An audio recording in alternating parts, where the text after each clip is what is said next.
This is the Mississippi Municipal League, and it is a nonprofit association. It's not a government agency, and we represent Mississippi cities and towns, mayors and boards.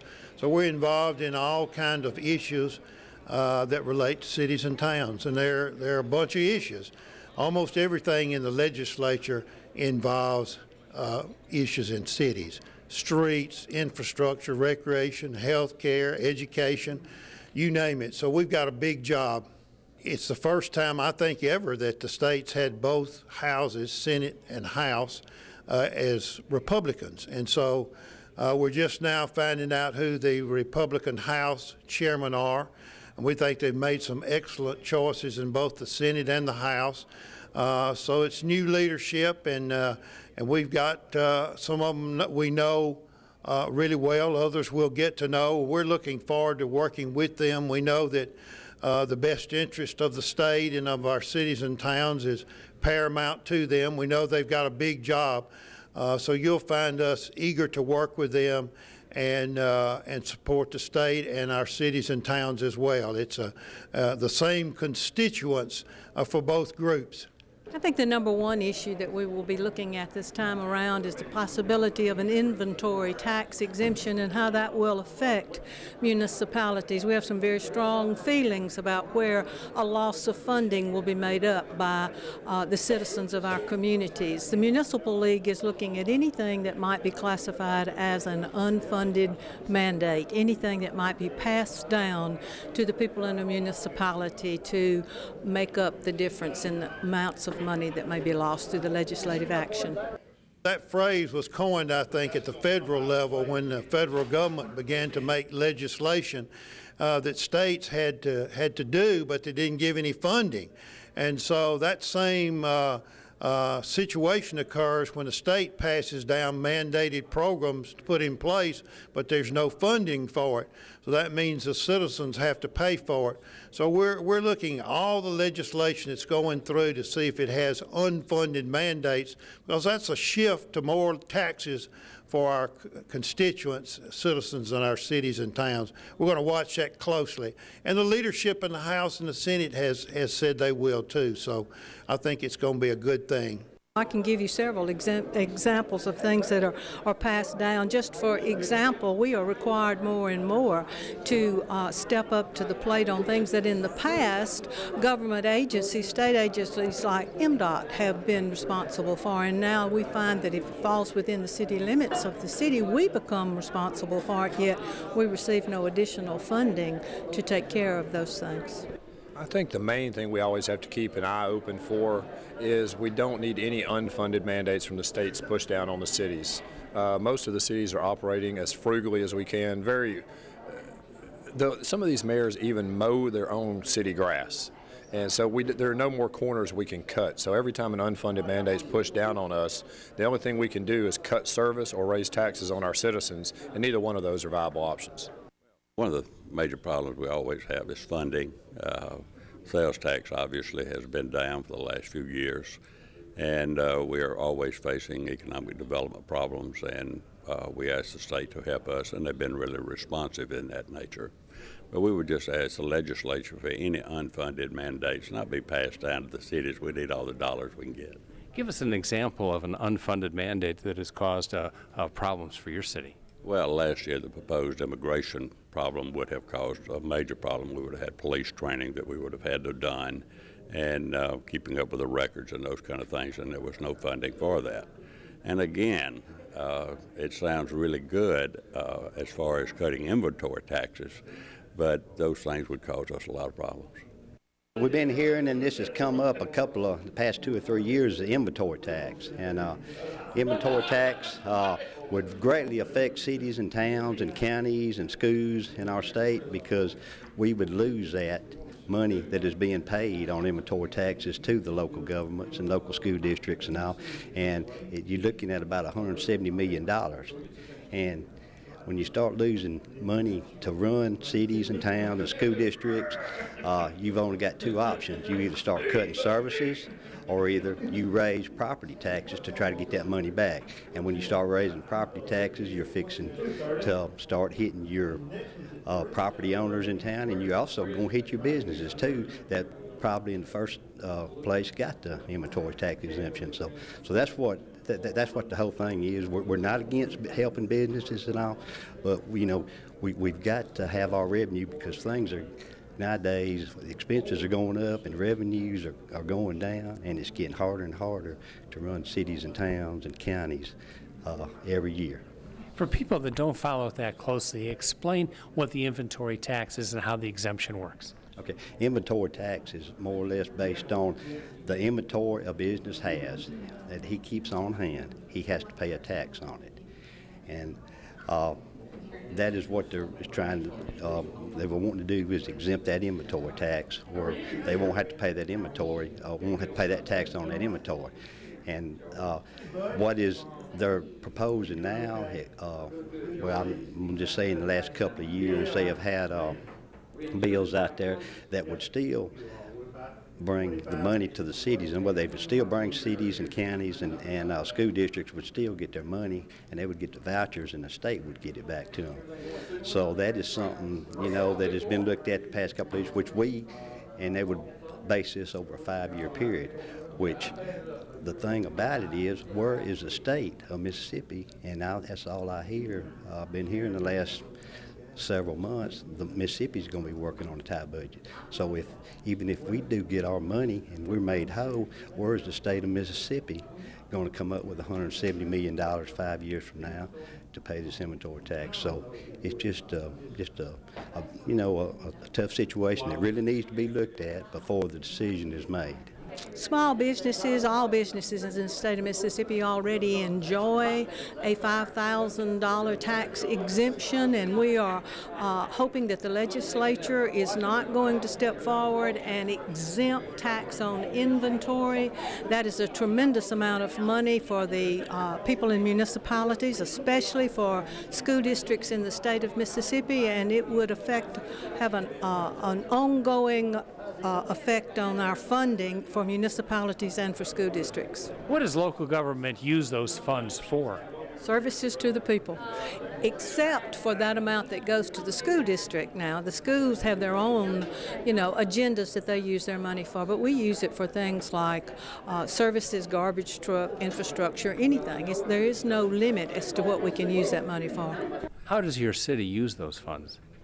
Right now we use those in police and fire, garbage pickup, all the services that we render there in the city, roads and streets, and our personnel at City Hall.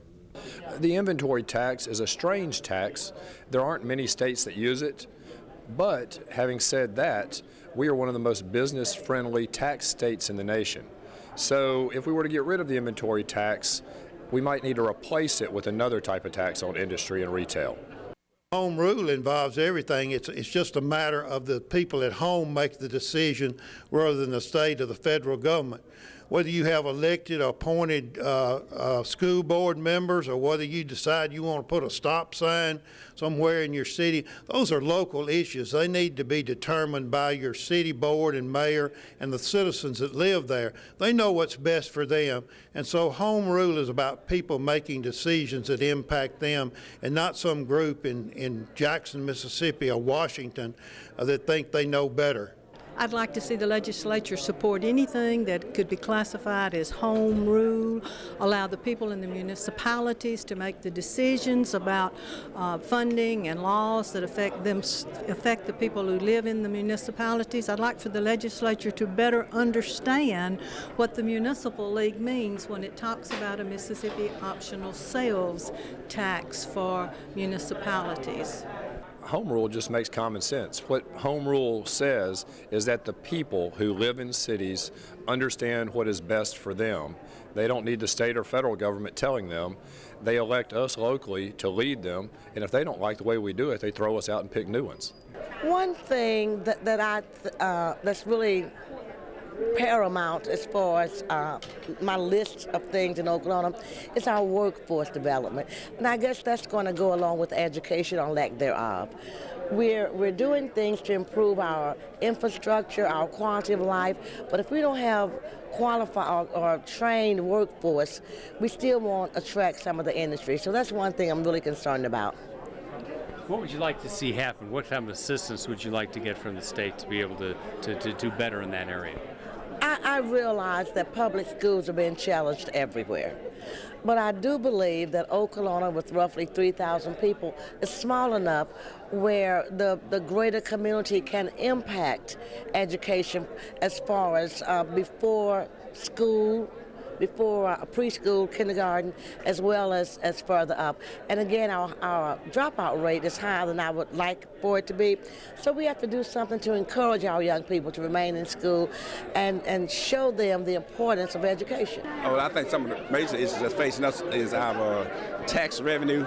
You know, because of the economy, everything's kind of slow. So we're going to try to continue to grow our tax base in Yazoo City and helping those businesses expand that are there. We have quite a few that we're going to be doing addition where they will be able to sell their products and in return get the taxes off and that will come back to Yazoo City. Another issue that we have is with our local school district. As you know, we're going to have to do something about the millage rates and so forth because the school have to operate. And if we don't have the funds coming in to support the school district, then you got to look at raising taxes. So that's one of the other issues that we're facing right now. But overall, the city of Yazoo City is doing pretty good. All of you who are members of the Mississippi Municipal League, that I thank you for the opportunity that I have today to introduce, this is a first for me, the 64th governor of the great state of Mississippi, winning by 62% of the vote. Governor, we do intend to rise together with hard work and loyalty to our family, to our state, and to our country. A man of fairness and integrity from Morehead, Mississippi, common run-of-the-mill family, hard-working people in Mississippi. A degree in criminal justice from Southern, a degree in political science from Mississippi College, a long history in law enforcement, and finally state auditor, 12 years, protecting the money of the people of Mississippi. One-term lieutenant governor, fairness, integrity, a public servant, Governor Phil Bryant.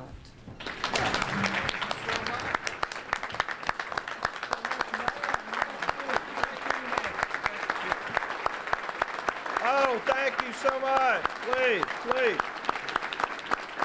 Sit down. Thank you. Y'all begin eating. Thank you, Nancy. Nancy was telling me she was once a school teacher. I recognized that when I came into the room early and she said, sit down right there. Yes, ma'am. I told her I'd been married long enough, I'd take orders from females. Thank y'all for what you do. Mayor, city council members, aldermen, you have a wide variety of responsibilities. I often joke and say everything from the threat of thermonuclear war to barking dogs. That's kind of your range. And it gets more challenging every year. I remember hearing Trent Lott speak, one of my favorite, and he said he got a call one night from an older lady in Goshen, Mississippi, and she was complaining about garbage pickup, and it had been there for a day or so, and she said, I just wondered if you could do anything. He had called her back because she knew him, his mama, and he said, well, Miss Betty, he said, you know, I'm the United States Senator. She said, Trent, I know that. She said, and your garbage is not getting picked up. That's right, my garbage is not getting picked up, and I'm mad about it. He said, well, have you thought about calling the mayor? And she said, yes, I did, but I didn't want to go that high right now. So it's all in perspective, mayors. I was yesterday at the Greater Jackson Partnership, and I walked in a little bit late. One thing I found out about this job is there are no downtimes, and you never stop being governor. You're always busy, and that's great. We've got a lot of opportunities ahead of us. And I walked into that meeting and shook a few hands, and I sat there and I was looking over some notes, and I heard the speaker saying, we're awful glad to have the governor with us here today, and I turned around to look for him. Oh yes, that's right. Of course, it's me. I want to tell you that this office is going to be open for you.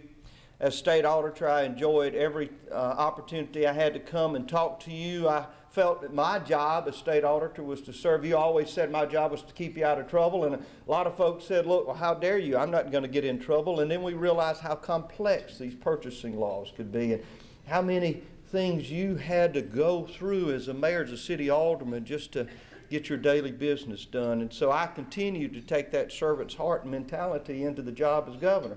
And so Chris Champion, I think Chris is around here somewhere. If you'll see Chris, this bright young man right there is the liaison between the Municipal League and the governor's office. And so we got someone appointed. So when a mayor calls, city alderman calls, when anyone calls from the city, Chris is going to get it, and then Chris is going to come into me and say, we've got something that's going on in Moorhead they want you to know about. Is the mayor here? All right, well, he's probably busy in Moorhead, Mississippi. A lot ain't going on right now. He makes it to a lot of things. And he comes up to me and reminds me of the mayor of Moorhead, Mississippi. Good. Wonderful, wonderful. Now, I will tell you what we're working on today. The reason I have to leave is called the EBR, the Executive Budget Recommendation. A governor puts this out each year. Governor Barber put one out just before he left office, and I'm going to present mine to the legislature on Tuesday. As you will know, times will be challenging. We have struggled over the years to maintain money in our rainy day fund. Of all of the reserves that we have, Healthcare Trust Fund, Rainy Day Fund, some other smaller funds, we've got roughly $281 million in reserves. That sounds like an awful lot of money. My goodness, $281 million, you ought to be able to do anything you want to. That's probably going to be $100 million short of what we need. $100 million short. There's a real potential for Medicaid to grow by huge proportions. The national recession has in fact caught up with Mississippi, or we've caught up with it. We've been doing very well. But now, of course, what we see is the increase in Medicaid. People who are applying because they've lost their jobs. And those are costs that we have to incur. There is no way that I as governor can say we're just going to not fund Medicaid. It is something that has to be done. Now, the game we would play in the past, you see, we would underfund Medicaid as the legislature, and we'd tell you, oh, don't worry, we balance the budget. There'd be about a $90 million shortage in Medicaid, and then we'd make the governor cut government to fund that $90 million. And so then agency heads were out there, bless their hearts, and they would think, I've got this amount of money, and then as I was state auditor, and I see some of the audit staff over there, I'd get a letter from the governor saying you're going to have to make a 10% cut. And I would always fuss and say, can't they get this right? Aren't they smart enough to know better than this to where? Yes, they were. They built that cut in.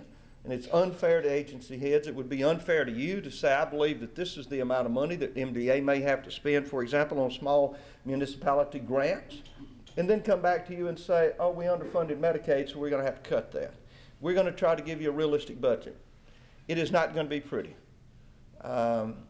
We will spend a majority of that $281 million. We knew all along that the time would come. We used to say it was going to be 14. It got here a little bit early. But we're probably going to have to spend a good bit of that. Still, there will be cuts in state agencies. State agencies have taken cut after cut after cut. There will be another cut in state agencies. I know this is not the best of news for you, but I wanted you to know exactly where we're at. Now, there are a few choices in that budget, too. I can try to move some money around. There's some areas that I think we ought to have priority for. But the important part that you need to remember is we are now at the point of the last reserves. For 4 years, we fought hard not to spend them. People were saying, oh, we got $300 million, let's spend it. And I would say, hold on to it. Hold on to it. It's going to get worse. It's going to get worse. It's worse. This is going to be it. We will get through it together. Now, how do we get out of it? Well, just some of the things that I talked about the other day. Creating jobs, we've got to put people to work.